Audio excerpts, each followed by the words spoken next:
Bom dia, pessoas, amigos, amigas. Estamos mais uma vez aqui, né, trazendo uma mensagem e hoje a mensagem eu vou ter que tocar num assunto que eu tentei evitar.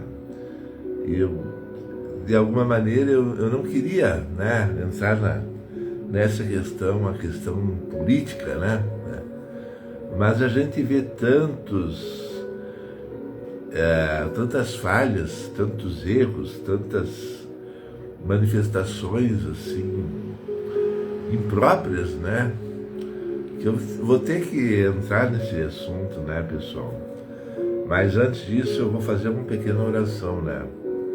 Senhor amado, que estou na tua presença, peço a tua ajuda, a tua orientação, discernimento espiritual para trazer essa mensagem. Eu peço em nome de Jesus, amém. Então, pessoal, né,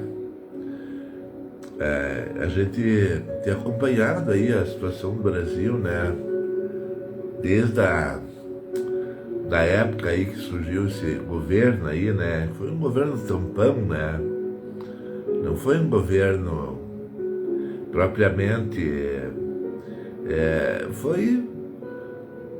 tipo assim, não tem tu, vai tu mesmo, né?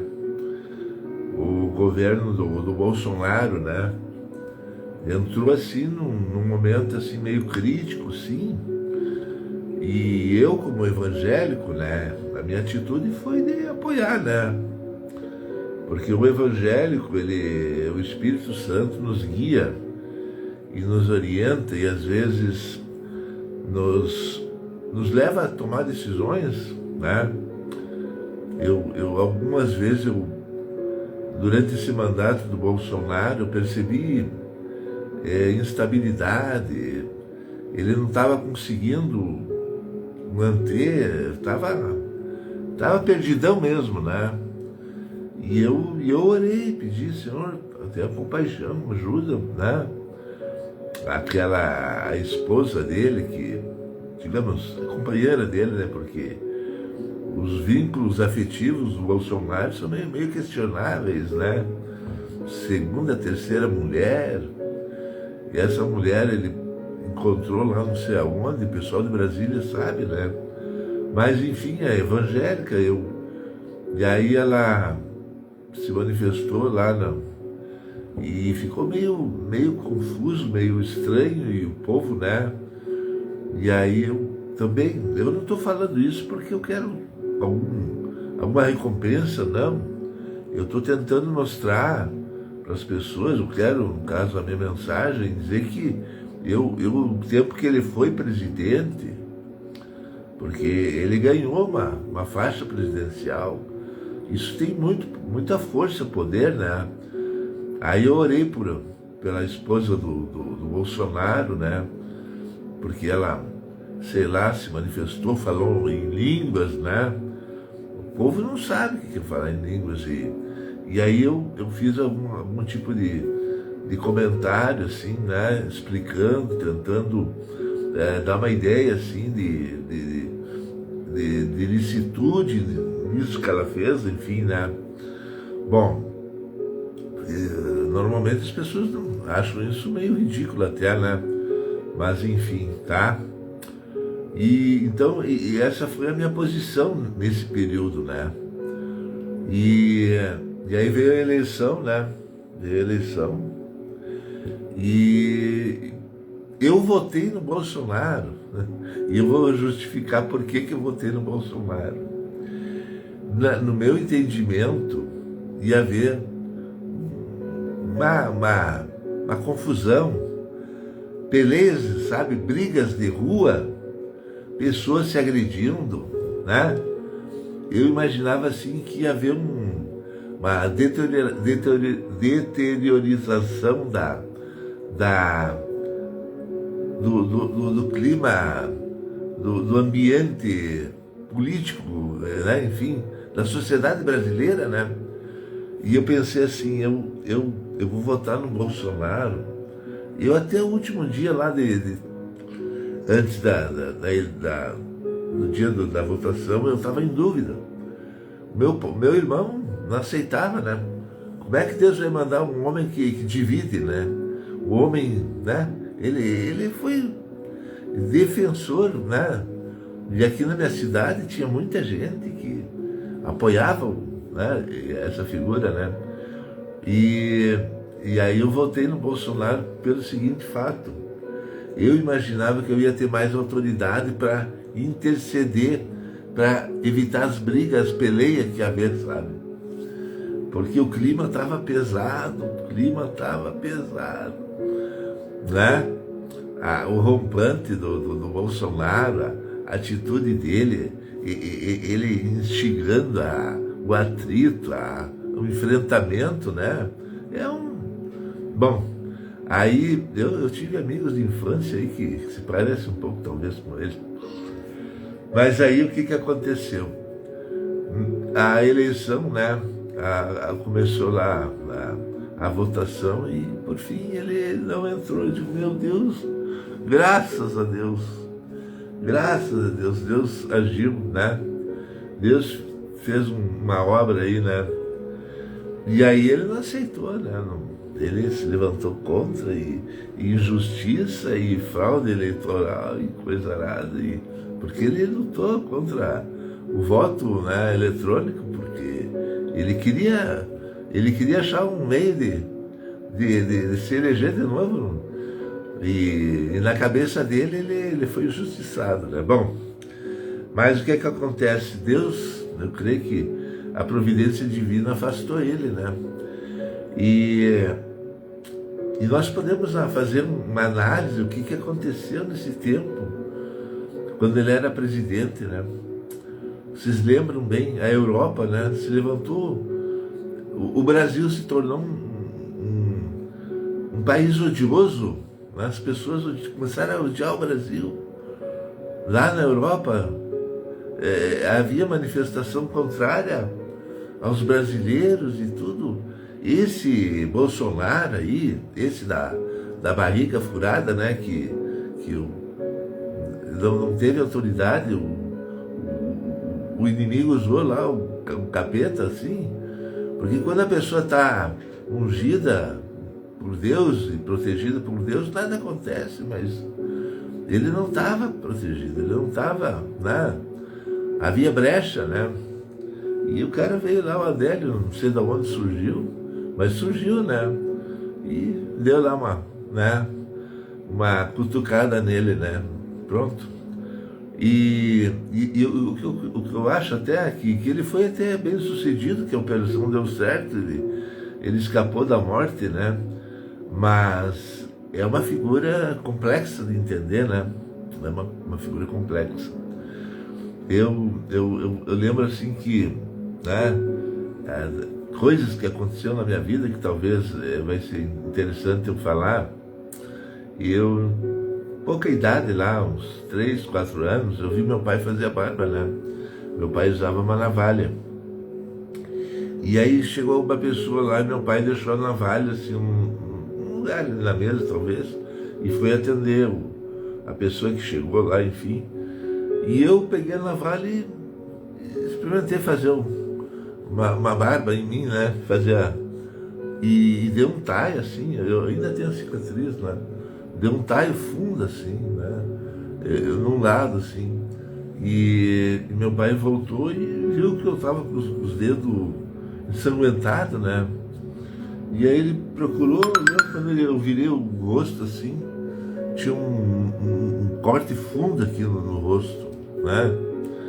E na época, né, era mais precária as condições a medicina mais, enfim, limitada. Aí o médico fez a operação fez a costura aqui, né? E ele não usou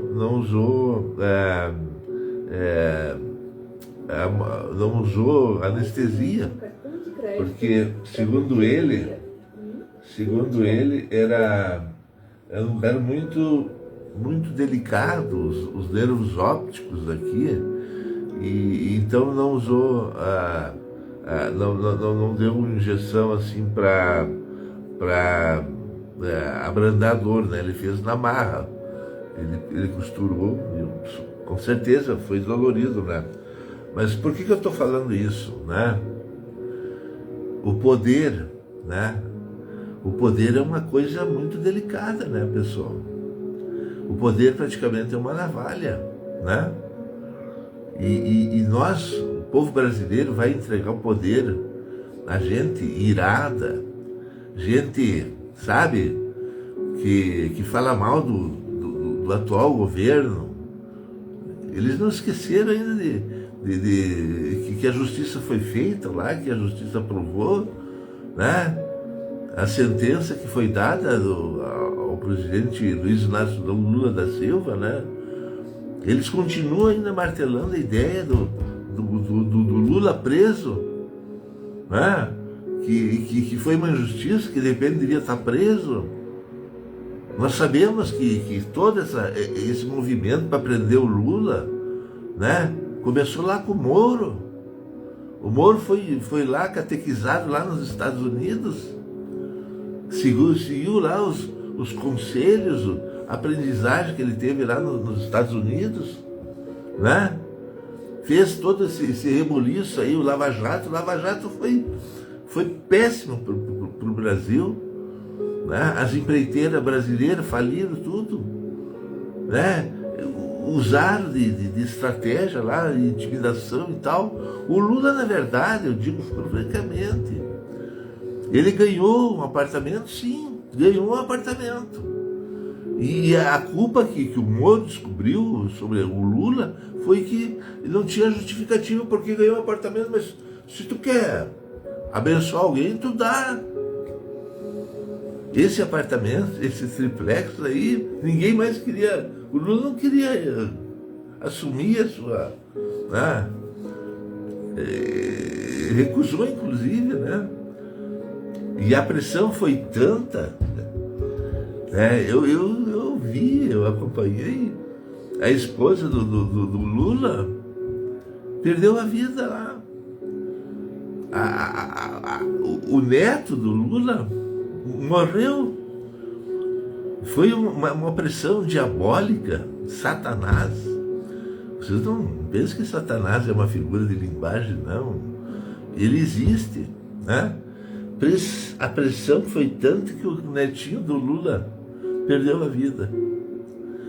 E aí o filho do Bolsonaro, um cara estúpido, mau caráter, filho das trevas, ainda, né, dizendo que o Lula não devia visitar lá, ir no velório do filho, que ele estava se fingindo, coitadinho, sabe, brincou. Mas uma coisa, uma maldade assim, que família, mau caráter, né? E eu vejo hoje políticos se guiando por esse tipo, né? Ontem eu vi a imagem lá, o cara com uma bandeira, que volta e meia puxava a bandeira assim, ó, como se fosse propriedade dele. Cai na real, homem. A bandeira não é tua, não faz parte da tua vida. Tu é um político aí, meio, sabe, destemperado. O Lindenberg Farias ali se levantou, o cara falando mal da autoridade máxima do Brasil. Gentaia! E o que está acontecendo hoje? Eu estava orando, pedindo ao Senhor, prepara um presidente substituto para o presidente Lula, ele já está cansado. Não vou dizer cansado, mas são anos de batalha. Ele precisa ter um descanso. Mas esses que aparecem aí não tem condição. Não tem conciliadores, são tudo gente desbocada mesmo. Gente desbocada. Sabe? Eu vejo aqui muitas coisas que acontecem. Pessoas iradas que perdem a vida. O brigadiano lá, chega lá numa casa, lá, o cara irado, quando vê, pá, morre. O cara reage lá, dá um tiro e pronto, acabou.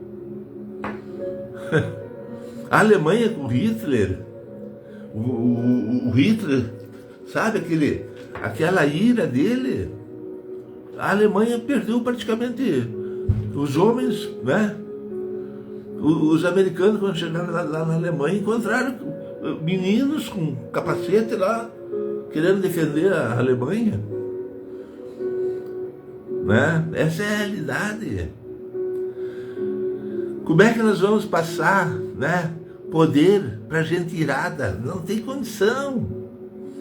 Não tem condição.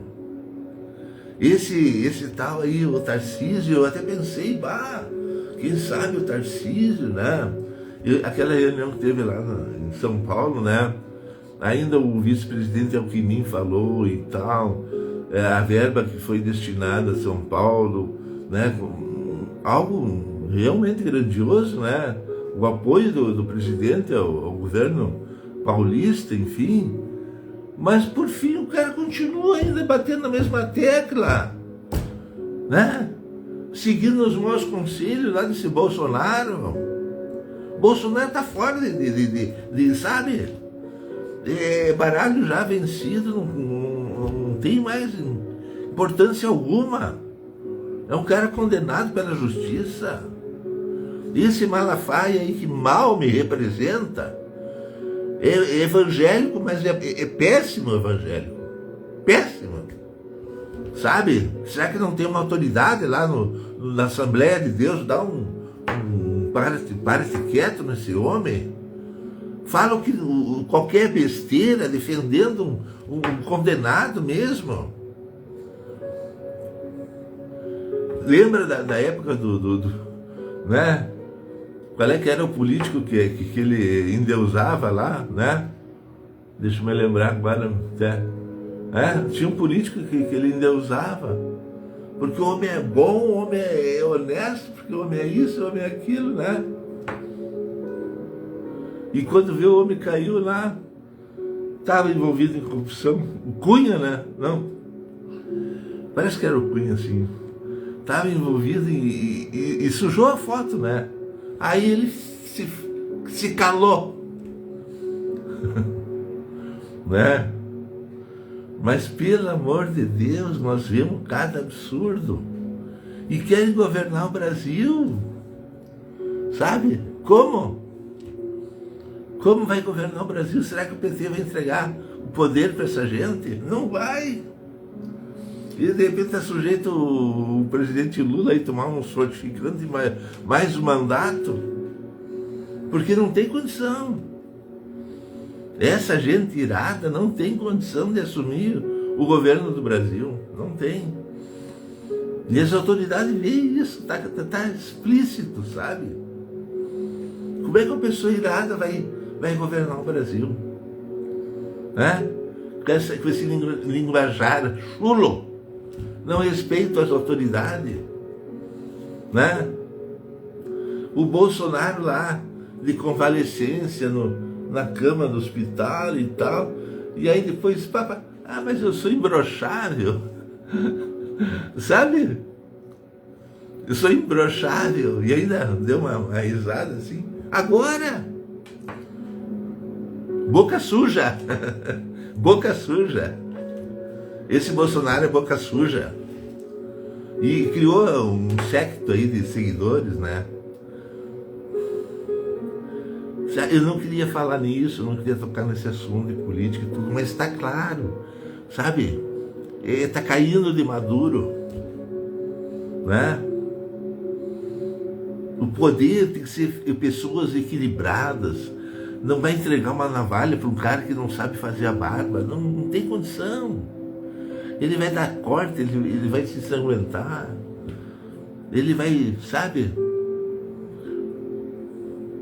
Como é que vai dar o timão lá do navio para um cara inexperiente, um cara despreparado? Não tem condição. Entendeu?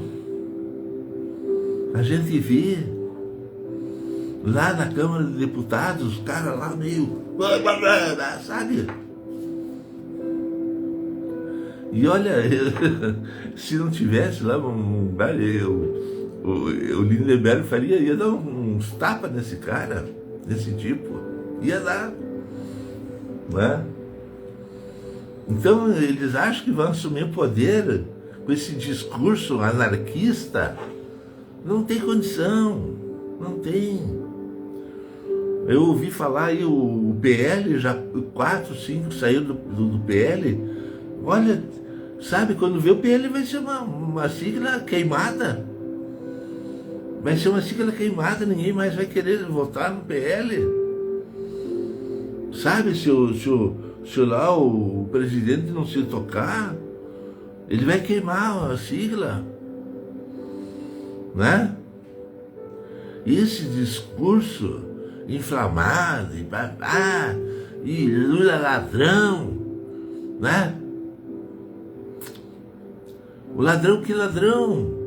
Ele tinha lá um sítiozinho lá, umas bicicletas lá para andar ali, né? Não acharam. Procuraram esse agente secreto da CIA aí, né? Que foi preparado aí, mãos limpas, os esquemas tudo, né?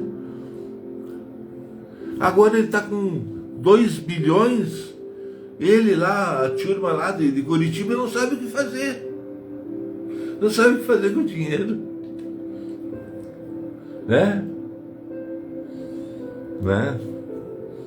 Aí queriam abrir uma empresa lá, criar uma associação lá, não sei, de proteção às cachorras grávidas, né? E aí vão aproveitar os 2 bilhões.